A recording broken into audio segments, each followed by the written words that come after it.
Radhe Radhe students, कैसे हैं आप लोग। चलो, टेंथ वालों का पेपर बहुत अच्छा गया होगा। टेंथ वालों का एग्जाम कल हो चुका, सॉरी आज सुबह हो चुका साइंस का। अब अभी तक हमने बहुत फास्ट फास्ट पढ़ाई करी थी क्योंकि हमारा एग्जाम था तो हमको जल्दी जल्दी निपटाना था, जितना हो सके, जितना हमने कोशिश भी करी, जितना कवर कर सकते थे। अभी हम क्या करेंगे, अभी आराम से चलेंगे और आज से हम शुरू कर रहे हैं नाइन्थ क्लास को भी। ठीक है, नाइन्थ क्लास की भी साइंस आज से हम शुरू कर रहे हैं। नाइन्थ क्लास के भी जो बायोलॉजी के चैप्टर है वो कंप्लीट करते हुए चलेंगे, टेंथ के भी कंप्लीट करते हुए चलेंगे, लेकिन अब स्पीड कम कर देंगे। ठीक है, 2 चैप्टर हमने स्पीड में चले। ठीक है, अगर आप वो बोलोगे तो दोबारा भी स्लो, मतलब आराम आराम से पढ़ा देंगे। लेकिन अब जो आगे के जितने भी चैप्टर हैं वो सारे हम आराम आराम से पढ़ेंगे, कोई जल्दबाजी नहीं है, आराम से पढ़ेंगे, आराम से समझेंगे। ठीक है, आज हम नाइन्थ क्लास को शुरू कर रहे हैं। नाइन्थ क्लास का जो बायोलॉजी का फर्स्ट चैप्टर है सेल का। ठीक है, सेल के बारे में हम आज कंप्लीट नहीं पढ़ेंगे क्योंकि हमें धीरे धीरे पढ़ना है। इतना पढ़ेंगे जितना हम एक दिन में आराम से पढ़ सकें और उसको रिवाइज कर सकें। ठीक है, फिर नेक्स्ट डे पे थोड़ा थोड़ा करके चलेंगे, थोड़ा थोड़ा करके पूरा हो जाएगा। ठीक है, तो चलो शुरू करते हैं। सबसे पहले सेल चैप्टर का नाम है फंडामेंटल यूनिट ऑफ लाइफ। नाम से ही समझ में आ रहा है कि हमारी जो लाइफ में जो भी होता है ना, हम सरवाइव कर रहे हैं वो भी किसकी वजह से, सेल की वजह से। हर एक चीज सेल से हो रही है। ठीक है, हमारी यूनिटी, जीवन की इकाई क्या है, सेल, कोशिका है। ठीक है, हिंदी में कोशिका है। अब देखो हम शुरू करते हैं। ये कुछ फैक्चुअल डाटा है इसके, जो मैंने आपके सामने लिख दिए हैं। इनको अगर आप, ये फैक्चुअल डाटा, इनको अगर आप स्क्रीनशॉट लेना चाहो स्क्रीनशॉट ले लो और लिखना चाहो लिख लो। ठीक है, अब देखो सबसे पहले सेल डिस्कवर किसने करी, सबसे पहले रॉबर्ट हुक ने डिस्कवर करी 1665 में। ठीक है, रॉबर्ट हुक ने क्या करा, कॉर्क या फिर प्याज को काटा, उसके छोटे छोटे टुकड़े करे और एक स्लाइड पे रखा उनको। ठीक है, और उन पे वाटर ड्रॉप डाली। ठीक है, वाटर ड्रॉप डाल के फिर उनको जब देखा तो उनको एक स्ट्रक्चर दिखी, और उसको जब सूक्ष्मदर्शी से देखा ना, माइक्रोस्कोप से देखा, तो उसके अंदर उन्होंने एक ऐसी स्ट्रक्चर देखी। ठीक है, छोटे कमरे जैसी। ठीक है, एक छोटे कमरे जैसी, कि छोटे बॉक्स है, छोटे कमरे जैसी ऐसी स्ट्रक्चर देखी उन्होंने। किसने देखी, रॉबर्ट हुक। और कब देखी, 1665 में। सबसे पहले सेल डिस्कवर किसने करी, सेल की खोज किसने करी, कोशिका की खोज किसने करी, रॉबर्ट हुक ने 1665 में। ठीक है, ऐसी छोटे कमरे जैसे, और ये भी याद रखना, छोटे कमरे जैसी। ठीक है, फिर इसके बाद में अभी बात यहां तक नहीं रुकी। अभी इन्होंने ये तो देख लिया कि भाई जो ह्यूमन बॉडी है या फिर जो भी लिविंग ऑर्गेनिज्म जो भी हैं वो सेल से बने हुए हैं। ये तक, यहां तक की बात क्लियर होगी कि सेल कुछ होता है। अभी सिर्फ इतना ही पता चला है, आगे कुछ पता नहीं चला। फिर इसके बाद में भाई साहब आते हैं ल्यूवेनहॉक। ठीक है, ल्यूवेनहॉक भाई साहब आते हैं। इन्होंने क्या करा, इन्होंने सबसे पहले लिविंग सेल जो होती है ना, इन जो डेड सेल की अगर बात करें, रॉबर्ट हुक ने करी थी। सबसे पहले जो डेड सेल, जो कॉर्क के अंदर होती है डेड सेल होती है, सबसे पहले डेड सेल की खोज किसने करी थी, रॉबर्ट हुक ने, डेड सेल। ठीक है, लेकिन लिविंग सेल की खोज, जो जिंदा कोशिकाएं हैं उनकी खोज किसने करी सबसे पहले, ल्यूवेनहॉक ने। ल्यूवेनहॉक ने सबसे पहले लिविंग सेल की खोज डिस्कवर करी, लिविंग सेल 1674 में करी। और कहां करी, जो फ्रेश पाउंड वाटर है उसके अंदर जो एल्गी और ये थे छोटे छोटे जीव, इनसे इसने क्या करा, माइक्रोस्कोप में देखा और फिर बताया हाँ लिविंग सेल भी होती है जिनके अंदर, आगे हम देखेंगे किसने क्या क्या बताया। उन्होंने बताया कि हाँ कुछ लिक्विड होता है और ये लिविंग सेल है। ठीक है, वो लिक्विड क्या है ये आगे साइंटिस्ट जो आगे भाई साहब आएंगे वो बताएंगे। इसके बाद सेल तो देख ली, अब मन यहां भी नहीं भरा इनका, सेल के अंदर फिर उसको माइक्रोस्कोप से देखा, फिर देखा अच्छा इसके अंदर कुछ और भी है, तो फिर उसको क्या नाम दिया, उसको न्यूक्लियस बोला। और उसकी खोज किसने करी, रॉबर्ट ब्राउन ने 1831 में। 1831 में रॉबर्ट ब्राउन ने किसकी खोज करी, न्यूक्लियस की खोज। केंद्रक की खोज किसने करी, रॉबर्ट ब्राउन ने। कब करी, 1831 में। ठीक है, रॉबर्ट ब्राउन ने करी। फिर उसके बाद में मैंने अभी बताया आपको कि लिक्विड कुछ था लिविंग सेल के अंदर। लिक्विड क्या था, प्रोटोप्लाज्म, कोशिका द्रव्य। कोशिका द्रव्य जो होता है वो क्या क्या कंटेन करता है, केंद्रक, और जो फ्लूइड होता है वो कंटेन करता है। ठीक है, उसकी खोज किसने करी, पुरकिंजे ने 1839 में। 1839 में पुरकिंजे ने प्रोटोप्लाज्म की, कोशिका द्रव्य की खोज करी। ठीक है, इसके बाद सेल थ्योरी। सेल थ्योरी क्या होती है पहले मैं आपको ये बता दूं। सेल थ्योरी 9th में नहीं है, आगे आप पढ़ोगे, लेकिन सेल थ्योरी होती है कि जो सेल है वो पुरानी सेल से ही बनी है। जो भी सेल है, जो अगर एक कोशिका की बात होगी तो एक कोशिका में तो क्या होगा, जो एक कोशिकीय जीव होते हैं ना यूनिसेल्युलर, वो तो क्या होता है, एक कोशिका से दो कोशिका बनी, एक सेल से दो सेल बनी, तो उसमें क्या होती है कि पुरानी वाली से ही बनती है, ठीक है। उसमें तो दो अलग अलग जीव बन जाएंगे, दो अलग अलग जंतु बन जाएंगे उनमें तो, ठीक है। लेकिन हमने क्या होता है, जैसे जो मल्टी सेलुलर होते हैं जिनके अंदर एक से ज्यादा सेल होती है, उनमें क्या होता है, उनके अंदर पुरानी सेल से नई सेल बनती है, सिर्फ सेल ही बनेगी, अलग जीव नहीं बनेगा मल्टी सेलुलर में, ठीक है। अब सेल थ्योरी क्या होती है कि जो पुरानी सेल होती है उससे नई सेल बनती है, ठीक है। इसकी खोज ये सेल थ्योरी दी स्लाइडिन और स्वान ने, दो साइंटिस्ट थे, 1838 और 1839 में, ठीक है। 1838 और 1839 में स्लाइडिन और स्वान ने सेल थ्योरी दी, ठीक है, सेल थ्योरी प्रेजेंट करी। सेल थ्योरी मैंने आपको बता दी क्या होती है सेल थ्योरी। सेल थ्योरी होती है पुरानी सेल से नई सेल का बनना, ठीक है, हमेशा पुरानी सेल से ही नई सेल्स बनती है, ओके। इसके बाद में ये जो सेल थ्योरी है, इसी पे एक और साइंटिस्ट हुए विर्चोव, जिन्होंने 1855 में इस पर काम किया। अब देखो ये सारे काम किससे हुए, माइक्रोस्कोप से। माइक्रोस्कोप डिस्कवर किसने करा, या लिख लो, लिखना चाहो तो, माइक्रोस्कोप डिस्कवर करा था 1840 में, ठीक है। 1840 में माइक्रोस्कोप डिस्कवर किया गया। इसके बाद में ये सारे मैंने आपको बता दिए कब कब हुआ, ये हमारे थे फैक्चुअल डाटा जो हमको सीधे सीधे याद रखने। इसके बाद हम बात करते हैं यूनिसेल्युलर और मल्टी सेल्युलर, मतलब एक कोशिकीय और बहुकोशिकीय। यूनिसेल्युलर क्या होता है और मल्टी सेल्युलर क्या होता है, ठीक है। यूनिसेल्युलर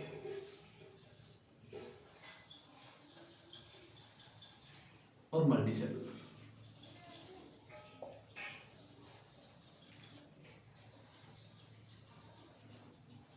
एक कोशिकीय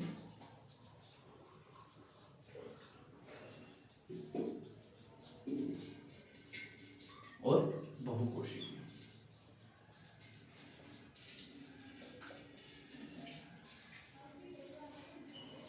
इन दोनों में डिफरेंस क्या है, इन दोनों में डिफरेंस है, जो यूनिसेलुलर होंगे उनके अंदर एक ही सेल होगी जो सारे फंक्शन करेगी, जितने भी बॉडी के अंदर जितनी भी प्रोसेस होती हैं, जितने भी काम होते हैं, वो सारे कौन शो करेगी, वो सारे कौन करेगी, एक ही सेल करेगी। एक ही सेल के अंदर चाहे एक्सक्रीशन हो, चाहे डाइजेशन हो, सारे काम कौन करेगी, एक सेल करेगी, उनको बोलते हैं यूनिसेलुलर।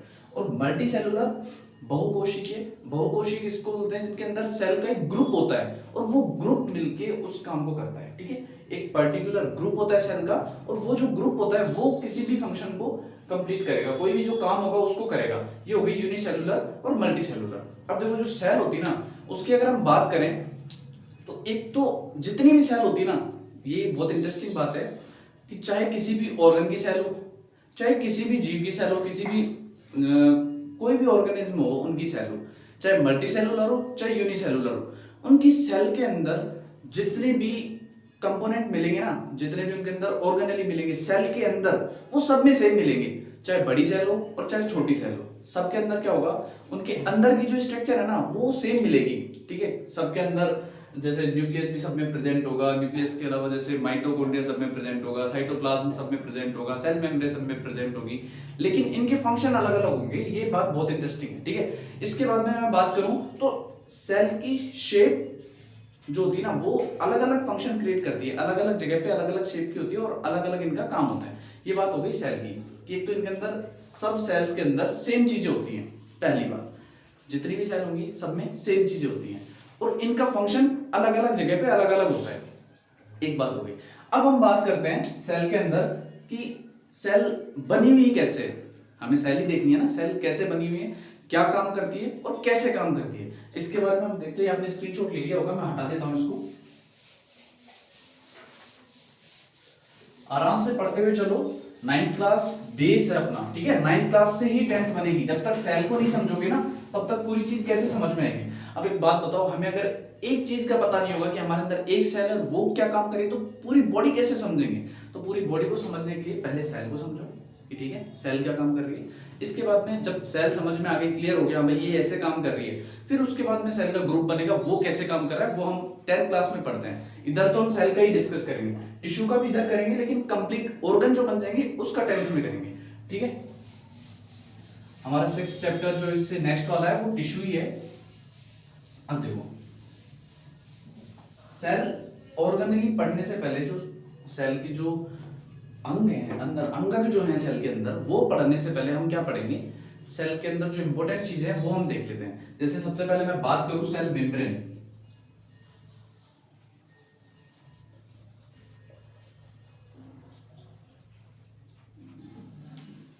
सेल मेम्ब्रेन कोशिका झिल्ली, ठीक है। अब देखो cell membrane outermost covering होती है, सेल की आउटर मोस्ट कवरिंग क्या होती है, cell membrane, okay.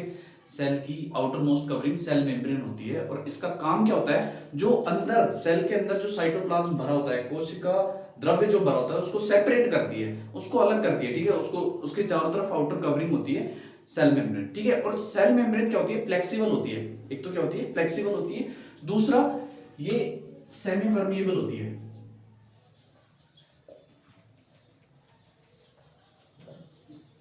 Semi permeable मतलब अर्धपारगम्य,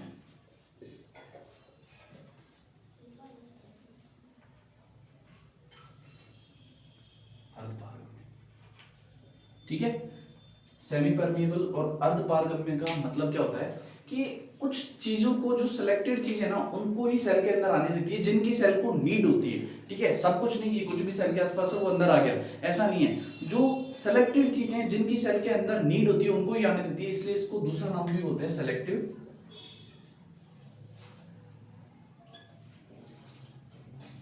सेलेक्टिव परमिएबल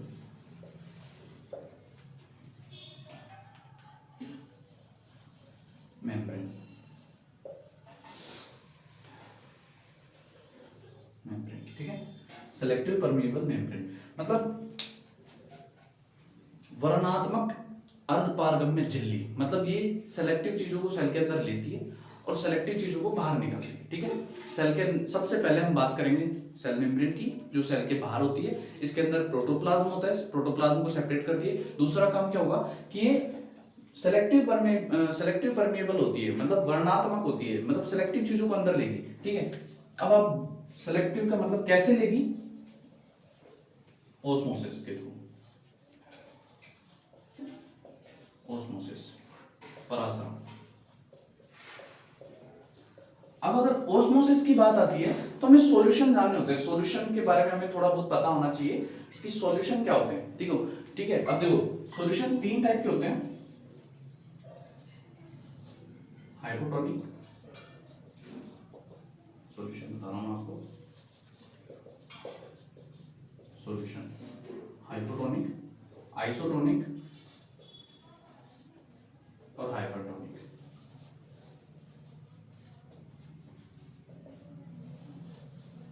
नाइन्थ वालों ध्यान रखना, बहुत इंपॉर्टेंट चैप्टर है, सेल सबसे इंपॉर्टेंट चैप्टर है अगर देखा जाए तो, क्योंकि सेल से हमें सारी चीज समझ में आती है और हमेशा काम में आएगा ये चैप्टर। अगर आप साइंस लेते हो तो आपको आगे भी काम में आएगा, 11th में भी काम आएगा।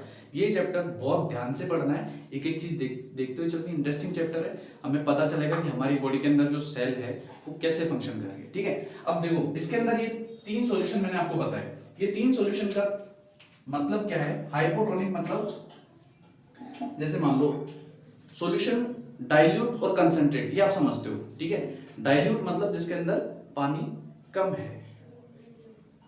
देखो डाइल्यूट डिपेंड करता है विलेय और विलायक पर, ठीक है। जो घुल रहा है उस पर और जो घोल रहा है उस पर, ठीक है। ये हम केमिस्ट्री में पढ़ेंगे। अभी आप इतना समझो, जैसे मान लो सेल है और सेल है हाइपोटोनिक, हाइपोटोनिक। अब हाइपोटोनिक में क्या होगा कि सेल के अंदर अंदर का जो विलयन होगा ना, अंदर का जो सॉल्यूशन होगा वो कंसंट्रेट होगा, और बाहर वाला जो सॉल्यूशन है वो डाइल्यूट होगा, मतलब बाहर वाले में पानी ज्यादा है और अंदर वाले में पानी कम है। कंसंट्रेट मतलब पानी कम, पानी हमेशा विलायक होता है, ठीक है। तो अंदर वाले में पानी कम है, बाहर वाले में पानी ज्यादा है, तो क्या होगा, वो सेमी परमेबल जो मेम्ब्रेन है, अर्धपारगम्य जो झिल्ली है, इससे क्या होगा, अंदर की तरफ आएगा, हमेशा लो से मतलब हाई से लो की तरफ चलता है। क्या होता है, हाई से लो की तरफ, हाई से लो की तरफ, ठीक है। अब बाहर कंसंट्रेशन कम है लेकिन बाहर डाइल्यूट है, ठीक है। अंदर कंसंट्रेशन ज्यादा है, तो कंसंट्रेशन जिधर ज्यादा होगी उधर चलेगा, लेकिन डाइल्यूट जिधर ज्यादा है देखो ऐसे समझो इसको, ये अंदर सपोज करो किसमिस है, ठीक है। किशमिश के अंदर क्या है, बहुत ज्यादा बिल्कुल एकदम गाढ़ा होता है, एकदम कंसंट्रेट होता है, ठीक है। और बाहर क्या होता है, जैसे मान लो बाहर पानी के एक बाउल के अंदर किशमिश डालती, तो क्या हुआ, बाहर तो है डाइल्यूट है, ठीक है, और अंदर है कंसंट्रेट। तो ये क्या हुआ, डाइल्यूट से कंसंट्रेट की तरफ गया, तो क्या हुआ, जो किशमिश थी वो फूल जाएगी, स्वेल हो जाएगी, ठीक है। ये क्या होता है, हाइपोटोनिक। अब बात करते हैं हम आइसोटोनिक की। आइसोटोनिक में क्या होता है, सॉल्यूशन बाहर और अंदर दोनों तरफ सेम होता है, कंसंट्रेशन बाहर की और अंदर की बराबर होती है, तो ना तो अंदर जाता है और ना ही बाहर जाता है। इसके बाद लास्ट हम बात करते हैं हाइपरटोनिक की। हाइपरटोनिक में क्या होता है कि अंदर का जो कंसंट्रेशन है वो तो है कम और बाहर का है ज्यादा, तो बाहर का ज्यादा है तो क्या होगा, श्रिंक हो जाएगी, पिचक जाएगी। जैसे अंगूर है, अंगूर को शुगर के सॉल्यूशन में रख दो, ठीक है, अंगूर को शुगर के सॉल्यूशन में रख दिया अपन ने, ठीक है, तो जैसे शुगर का मतलब बिल्कुल कंसंट्रेट सॉल्यूशन में अंगूर को रखा, तो क्या होगा, उसके अंदर का पानी बाहर निकलने लग जाएगा और वो श्रिंक होने लग जाएगा, समझ रहे हो, वो पिचकने लग जाएगा धीरे धीरे। ये तीनों सॉल्यूशन है जो ऑस्मोसिस के लिए हमें समझना जरूरी है कि ठीक है कैसे काम करता है ऑस्मोसिस, ठीक है, सेल के अंदर कैसे काम करता है, सेल के अंदर से बाहर पानी कैसे आएगा, अंदर पानी कैसे जाएगा, और पानी के साथ साथ जो काम की चीजें हैं वो इसका काम है, सिलेक्टिव परमिएबल मेम्ब्रेन का काम है, सेलेक्ट करके चीजों को अंदर लेना, बाहर जाना। इसके बाद ये बनी हुई किसकी होती है, जो सेल मेम्ब्रेन होती है ये बनी होती है प्रोटीन और लिपिड की, प्रोटीन और लिपिड की, प्रोटीन और वसा। अब ये प्रोटीन और वसा का भी फॉर्मेशन सेल में ही होगा, अभी एंडोप्लाज्मिक रेटिकुलम जब पढ़ेंगे तो वो भी इसी में होगा। और इसके अलावा सेल मेम्ब्रेन क्या करती है, जितनी भी ऑर्गेनेली होती है सेल की उनको सेपरेट करती है। जैसे एंडोप्लाज्मिक रेटिकुलम की मैंने बात करी, न्यूक्लियस की बात करी, माइटोकॉन्ड्रिया की बात करी, इन सबको अंदर कौन सेफ रखता है, सेल मेम्ब्रेन, ठीक है। एक चीज हमने पढ़ी सेल मेम्ब्रेन, दूसरी चीज देखते हैं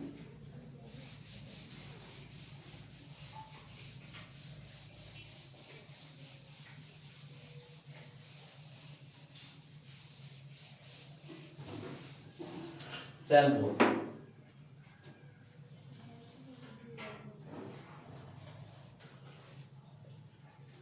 सेल वॉल, अब देखो सेल वॉल क्या होती है, जैसे सेल मेम्ब्रेन होती है ना, उसके बाहर एक सॉलिड एक लेयर और होती है, ठीक है, वो क्या होती है, ये प्लांट्स में प्रेजेंट होती है, पहली बात ये प्लांट्स में होती है।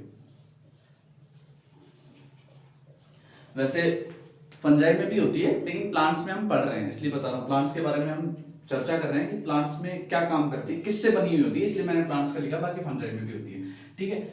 प्लांट्स में प्रेजेंट होती है सेल वॉल, ठीक है। सेल वॉल एक तो क्या करती है, इसका काम होती है प्रोटेक्शन का काम करती है, ठीक है। जैसे मान लो हवा तेज चल रही है तो जो प्लांट्स की सेल होती है अगर डायरेक्ट मेम्ब्रेन होगी तो डैमेज हो जाएगी, तो उस टाइम पे क्या करती है, प्रोटेक्शन का काम कौन करती है, सेल वॉल। अब सेल वॉल किससे बनी हुई होती है, सेल वॉल बनी होती है सेल्यूलोज से, सेल्यूलोज।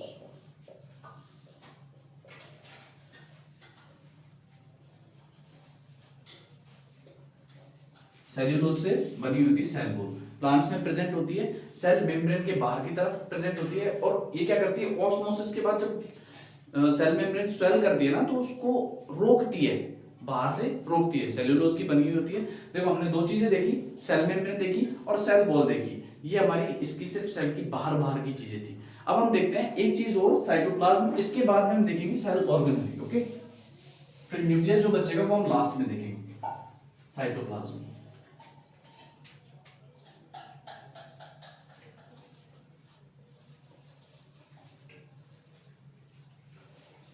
कोशिका द्रव्य,